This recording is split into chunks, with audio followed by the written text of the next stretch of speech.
আশা করি আপনারা এতক্ষণে দেখে ফেলেছেন আমাদের এবারে দার্জিলিং ভ্রমণের প্রথম 2 পর্ব।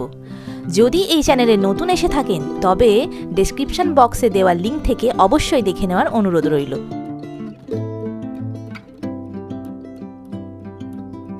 প্রথম দুদিন আমরা ঘুরে দেখেছিলাম দার্জিলিংয়ের আনাচে কানাচে। প্রতিটি দর্শনীয় স্থান খুব নিখুঁতভাবে আপনাদের সামনে তুলে ধরেছিলাম।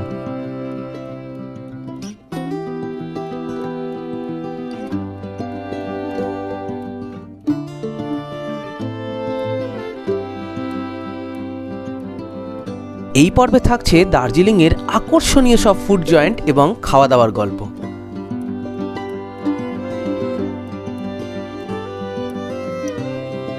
দার্জিলিং মানেই বাঙালির কাছে গ্লেনারিজ আর কেভেন্টার্সের আকর্ষণীয় ব্রেকফাস্ট, সাথে থাকছে নানান স্বাদের অপূর্ব সব প্যাস্ট্রি।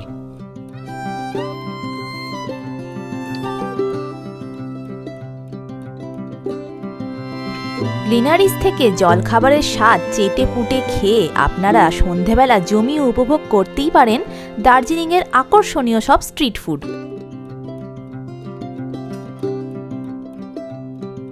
ফ্রাইড চিকেন থেকে শুরু করে মিটবল, চিকেন চাউমিন থেকে শুরু করে তন্দুরি চিকেন, কি না নেই এই স্ট্রিট ফুডের আকর্ষণীয় সম্ভারে।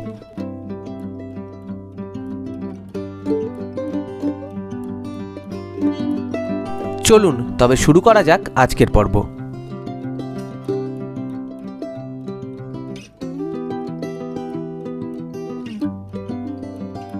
সিয়ারদাস রোড ধরে একটু নিচে নেমে গিয়ে ডান দিকে প্রথম যে রেস্টুরেন্টটি আপনাদের চোখে পড়বে সেটা হলো ট্রিটোরিয়া রেস্টুরেন্ট।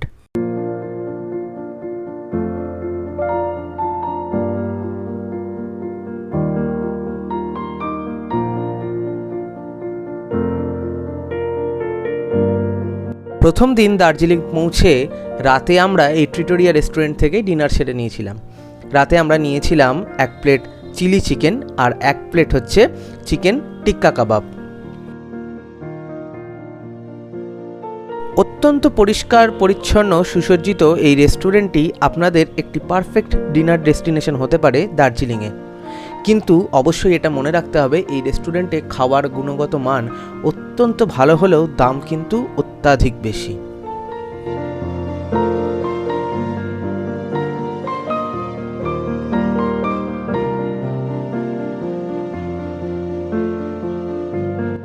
দ্বিতীয় দিন সকালে ম্যালেতে এসেই আমরা চলে গিয়েছিলাম গ্লেনারিজে আমাদের ব্রেকফাস্টের জন্য।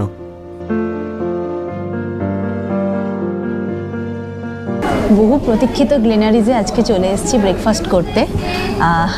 দেখে মানে কি কি আছে আইটেম দেখে না মানে কোনটা ছেড়ে কোনটা আমি বুঝতে পারছিলাম না। জিভে জল এসে যাওয়ার অবস্থা। আর এত সুন্দরভাবে সাজানো না, আর ডেকোরেশনটাই অদ্ভুত, খুব সুন্দর, খুবই সুন্দর। আর এখানে বাইরেও বসার জায়গা আছে লনেতে, আর ভেতরে বসার জায়গা আছে। ওখানে সামনে একটা জায়গা আছে যেখান থেকে নিজেরা চয়েস করে কেক পেস্ট্রি এগুলো আপনারা নিতে পারেন, এগুলো নিতে পারেন। আর তাছাড়া মেনু তো আলাদা করে আছেই। তো আমরা সমস্ত কিছু মিলিয়ে মিশিয়ে নিয়েছি। আজকে নিয়েছি 2টো হট চকলেট, যেটা আমি জীবনে প্রথম খাবো। তুমি মনে প্রথম খাবো? আমি হট চকলেট খাইনি কোনোদিন। একটা ব্রাউনি নিয়েছি, একটা নিয়েছি জ্যাম ডোনাট, একটা নিয়েছি পেরি পেরি ফ্রেঞ্চ ফ্রাই, আর একটা নিয়েছি চিকেন সসেজ। চিকেন সসেজ আমি কোনোদিন খাইনি, এই ফার্স্ট টাইম প্রথম খাবো, ট্রাই করছি।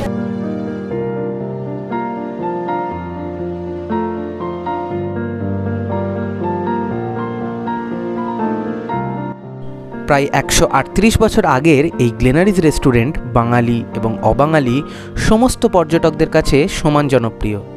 কেক প্যাস্ট্রি থেকে শুরু করে গরম গরম পটে দার্জিলিং চা, হট চকলেটের অপূর্ব স্বাদ, এছাড়াও আছে দারুণ টেস্টি চিকেন সসেজ ও রোস্টেড চিকেন স্যান্ডউইচ, যা আপনার রসনা আর মন দুয়েরই তৃপ্তি দেবে।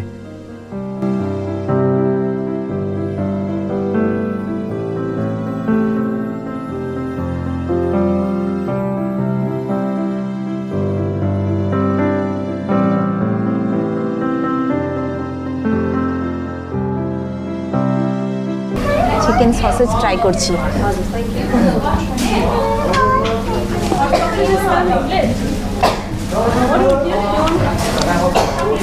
কিরকম লাগছে?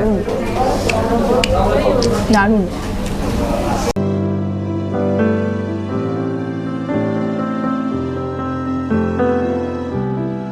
আমরা গ্লেনারিজে পরপর 2 দিন খেলাম। তো আমাদের প্রথমে মনে হয়েছিল যে গ্লেনারিস তো দার্জিলিংয়ের খুব বড় দোকান, তো মেবি এটা ওভারপ্রাইসড, বাট দুদিন খেয়ে যা বুঝলাম গ্লেনারিসের যে অ্যাম্বিয়েন্স আর যে ফুড কোয়ালিটি তার তুলনায় কিন্তু গ্লেনারিস একেবারেই ওভারপ্রাইসড নয়, কিছু কিছু আইটেম ছাড়া। তো আপনারা যদি মনে করেন যে এখানকার অ্যাম্বিয়েন্সটার মধ্যে কিছুটা সময় কাটাবেন আর এখানকার যে অসাধারণ যে ফুড কোয়ালিটি সেটা যদি আপনারা টেস্ট করতে চান, তাহলে অবশ্যই আপনারা গ্লেনারিস আসতে পারেন। আমার মনে হয়েছে গ্লেনারিস কিন্তু একেবারেই ওভারপ্রাইসড নয়। আজকে আমরা বিকেলবেলায় গ্লেনারিজে এসে roasted chicken sub sandwich try করলাম। তো বুঝতে পারছিলাম না কীরকম লাগবে বা কীরকম খেতে লাগবে। এটা হচ্ছে 180 টাকা দাম, কিন্তু এত ভালো কোয়ালিটি এবং এত ভালো টেস্ট ছিল, এবং রোস্টেড চিকেন দিয়ে স্যান্ডউইচটা র্যাপ করা ছিল এবং তার সাথে মেয়োনিজ, লেটুস পাতা সমস্ত কিছু ছিল। এত ভালো লাগলো না, মানে আমি বলতে চাইছি যে যারা চিকেন প্রেফার করেন তারা এখানে এসে এইটা একবার ট্রাই করবেন, খুব ভালো লাগবে। গ্লেনারিস কেভেন্টার্সে আসার পাশাপাশি দার্জিলিংয়ে এলে যেটা আপনাদের অবশ্যই ট্রাই করতে হবে সেটা হচ্ছে দার্জিলিংয়ের আকর্ষণীয় সব স্ট্রিট ফুড।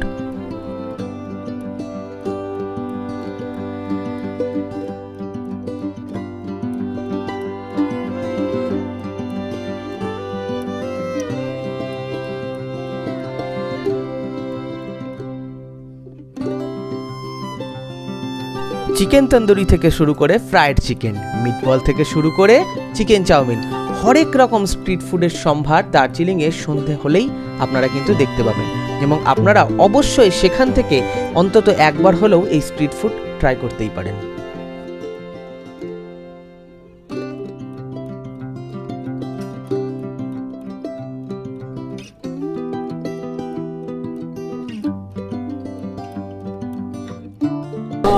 আমরা আজকে রাতের বেলায় ভেবেছিলাম যে স্ট্রিট ফুড ট্রাই করব, তাই স্ট্রিট ফুড ট্রাই করতে চলে এসেছি আমরা এখানে। আর এখানে আমরা ফার্স্ট নিয়েছি চিকেন মিটবল, এবার খেয়ে দেখি কেমন লাগলো।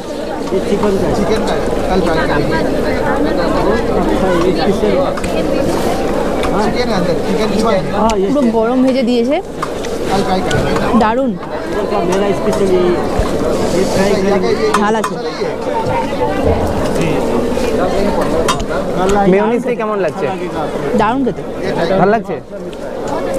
আমি চিকেন মিটবল নিয়েছি কারণ আমি শুধু চিকেন বেশি খেতে পারি না, কিন্তু আমার ওই পারে যে দাঁড়িয়ে আছেন শুভম, উনি হচ্ছেন মানে একটু চিকেনে সন্তুষ্ট হন না, ওই জন্য উনি নিয়েছেন চিকেনের লেগ পিস, যে লেগ পিসটা আমি একা শেষ করতে পারবো না, কিন্তু উনি শেষ করতে পারবেন।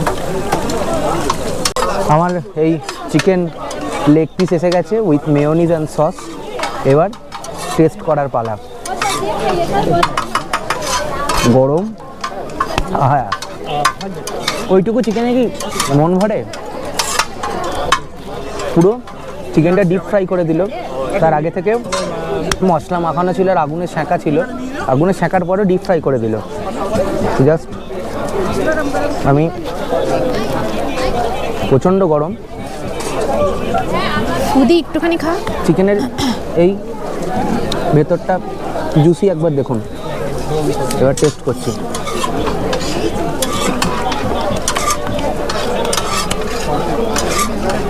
তুই মিস করলি এটা, আপনারা যারা দেখছেন তারা এখানে এসে যদি এটা ট্রাই না করেন মেজর মিস করবেন।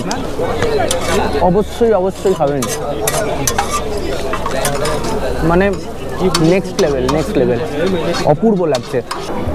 আমাদের হোমস্টের দিকে যাওয়ার রাস্তার দুপাশে অনেক ভালো ভালো বেকারি আছে, কেকের দোকান আছে, তার মধ্যে একটা খুব সুন্দর দোকান হচ্ছে এই তাজ বেকারি অ্যান্ড ক্যাফে। এই পেছনের দিকের দোকানটা একটু মল রোড থেকে একটু এগিয়ে এলেই আপনারা দেখতে পাবেন, কাউকে জিজ্ঞেস করলেও বলে দেবে। তো এখান থেকে আমরা ব্লুবেরি মাফিন আর চকলেট মাফিন নিলাম, তো খুবই ভালো এখানকার কোয়ালিটি, আর দামও প্রাইসও রিজনেবল বড় বড় দোকানের তুলনায়। যেখানে রিজনেবল প্রাইসে কিন্তু আপনারা কেক, প্যাস্ট্রি সব কিছু পেয়ে যাবেন। তো এখানে এসে কিন্তু অবশ্যই এটা ট্রাই করতে পারেন। ছোট যে ভালো ভালো ক্যাফেগুলো আছে তার মধ্যে টম অ্যান্ড জেরি ক্যাফে বলে একটা ক্যাফে আছে, সেই ক্যাফেটা কিন্তু খুব ভালো এবং সেখানে খুব রিজনেবল প্রাইসে আপনারা স্যান্ডউইচ, মোমো সমস্ত রকম খাবার পেয়ে যাবেন। তো ওটা একবার আপনারা ট্রাই করতে পারেন। ম্যাল থেকে খুব কাছেই, আমাদের যে হোটেলটা যেদিকে সেই রাস্তাতেই পড়ছে, ওপরের দিকে উঠতে কাউকে জিজ্ঞেস করলে মিও আমরে ক্রস করে আপনাদের দেখিয়ে দেবে। তো ওখানে কিন্তু আপনারা একদিন ব্রেকফাস্ট ট্রাই করতে পারেন, ভালো লাগবে।